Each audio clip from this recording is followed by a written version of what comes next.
You're single because 85% of what you call chemistry is actually anxiety disguised as passion. Welcome to the operating table. Today, we are dissecting modern love, and I promise you it's going to hurt a little bit. But like a good hurt, like popping a pimple that's been on your forehead for a decade. Here is the insane stat nobody talks about. A recent behavioral study suggested that in the modern dating market, we reject 90% of potential partners not based on incompatibility, but based on predictability. If he's stable, your brain classifies him as boring within 0.7 seconds. Why? Because your nervous system has been hacked. By the end of this video, I'm going to teach you a psychological maneuver called the phantom pivot. It is the only way to flip the power dynamic in a situationship without looking crazy. But I can't give it to you yet, because if you use it, it'll literally backfire and blow up your life. So keep your eyes open. The context, the supermarket delusion. First, we have to look at the landscape. Everyone says dating is hard. No, dating is easy. Finding a human is easy. The problem is you are suffering from something psychologists call the paradox of choice, but I call it the supermarket delusion. Imagine you walk into a grocery store and there are 5,000 types of jam. If you pick the strawberry, you spend the whole drive home wondering if the apricot was better. You don't enjoy the strawberry because you're mourning the apricot. That is Hinge. That is Tinder. You aren't looking for a partner, you're looking for an upgrade. And because you have the illusion of infinite options in your pocket, you treat people like disposable content. But here's the raw truth, girl. Look at me. You are doing this to yourself. You're swiping for dopamine, not connection. When you match with a guy, your brain gets a hit. When he texts, hit. When he ghosts, withdrawal. You aren't in love with him, you are addicted to the gamble. Modern love isn't romance anymore, it's a slot machine. And the house, the apps, the toxic situationships, always wins, unless you learn to count cards. So, how do we beat the house? We have to categorize the players. The archetypes, diagnosing the disease. I've broken modern dating down into 3 specific psychological archetypes. You've dated all 3 of these men. Hell, you're probably texting 2 of them right now. Archetype number 1, the dopamine tourist, aka the soft boy. This guy feels safe because he's dangerous.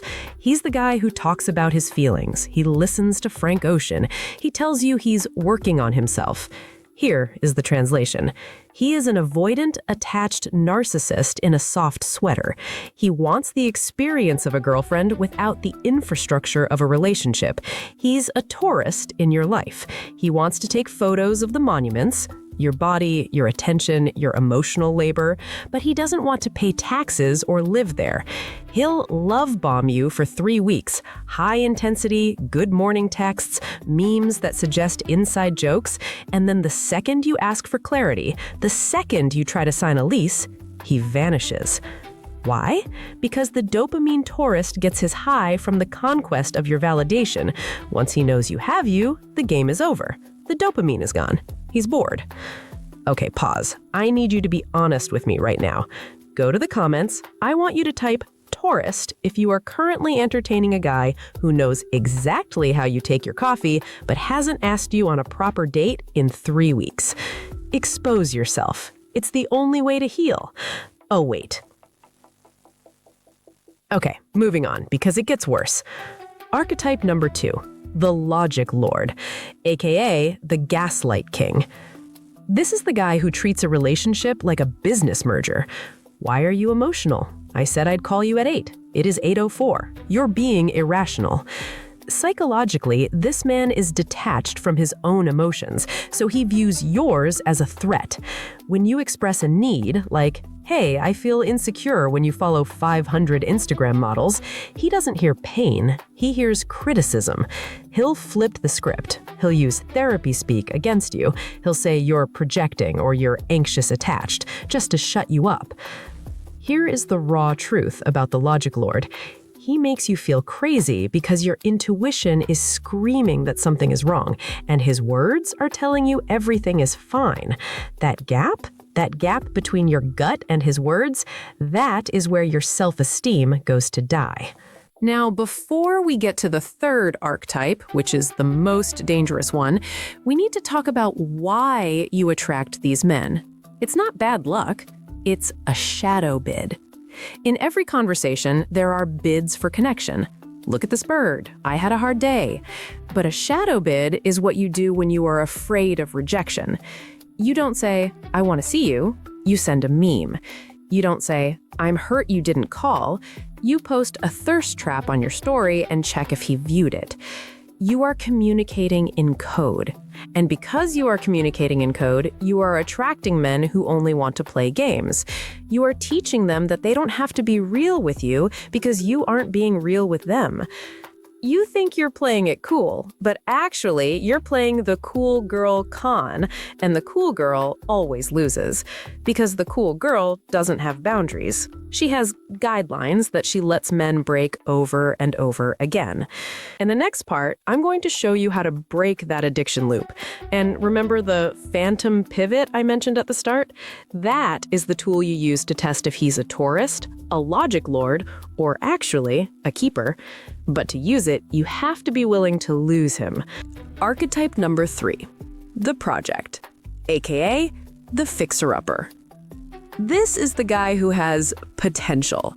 He's smart but unmotivated. He's talented but misunderstood. He treats you like garbage but then tells you about his childhood trauma, and suddenly you aren't his girlfriend anymore. You are his unlicensed therapist.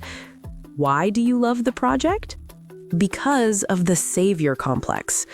Psychologically, if you date a guy who is already whole, a guy who has his shit together, pays his taxes, and communicates, you feel useless. You don't know how to exist in a relationship where you aren't earning your keep by fixing someone. You choose the project because his brokenness makes you feel necessary. If you can fix him, then you prove that you are worthy of love. It is the ultimate ego trap. You aren't in love with him. You are in love with the future version of him that you're trying to build in your head. But here is the newsflash, sis. He is not a house. You cannot flip him for a profit. The neuroscience. Why the toxicity is addictive. Now, I promised you the neuroscience. Why can't you leave? Why does the guy who texts you back immediately feel boring, but the guy who ignores you for 3 days makes your heart race? It is called intermittent reinforcement. In the 1950s, B.F. Skinner put rats in a box with a lever. Scenario A, press lever, get food every time. The rats pressed it when hungry, then stopped. They were chill. Scenario B, press lever, get food randomly. Sometimes yes, sometimes no. Guess what happened? The rats in scenario B went psychotic. They pressed the lever until they passed out. They became obsessed. You are the rat. When the dopamine tourist or the project ghosts you, your anxiety spikes. Cortisol floods your system. You check your phone. You check his story. You are in pain. Then, ding, he texts, "You up?" Dopamine explosion. The relief is so intense that it feels like euphoria. It feels like soulmate energy. But listen to me closely. Anxiety is not chemistry.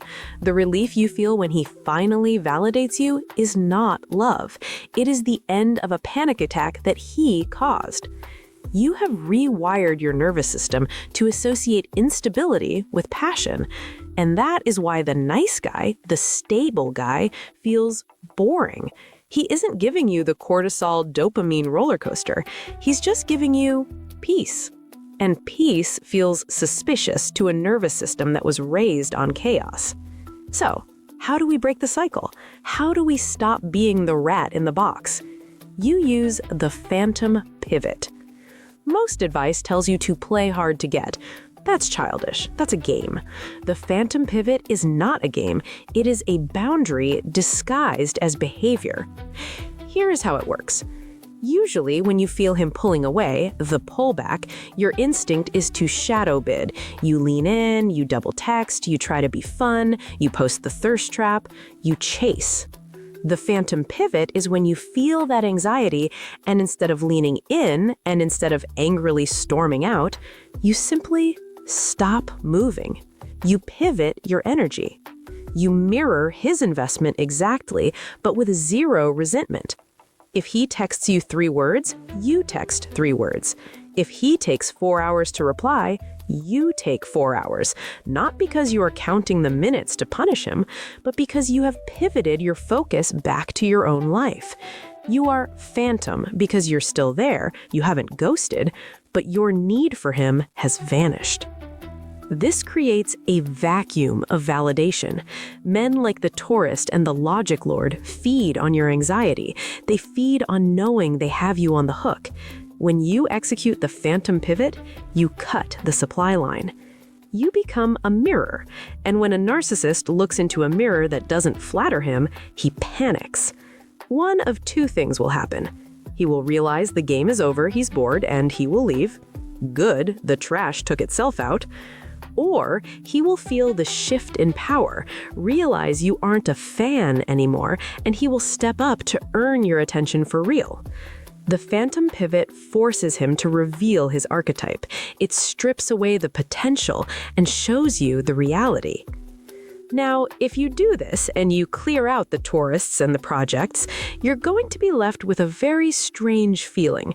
You might meet a guy who texts back, a guy who says what he means, and you're going to hate it. You're going to say, "Olivia, I don't know, there's just no spark." I need you to push through the boredom barrier. Real love, the kind that lasts 50 years, not 50 days, is not a slot machine. It is a slow burn. It is safety. It is a guy who sees you're crazy and doesn't call you too much, but hands you a water and says, "Tell me about it." That guy exists, but he is invisible to you right now because you are wearing anxiety goggles. You're looking for the highs, but the highs always come with the lows. I want you to look for the mids. Look for consistency. Look for the guy whose predictability doesn't make you panic, but makes you breathe. Look, I can't save you. I'm just a girl with a camera and too much knowledge about attachment theory. You have to save yourself. You have to decide right now to delete the number of that project you've been nursing for 6 months. You have to decide that your nervous system deserves peace, not a lever you have to press 500 times to get a crumb of affection. Don't just watch this video and say, "Yes, queen," and then go back to texting him. Apply the phantom pivot. Watch who stays. Watch who runs. Believe the data.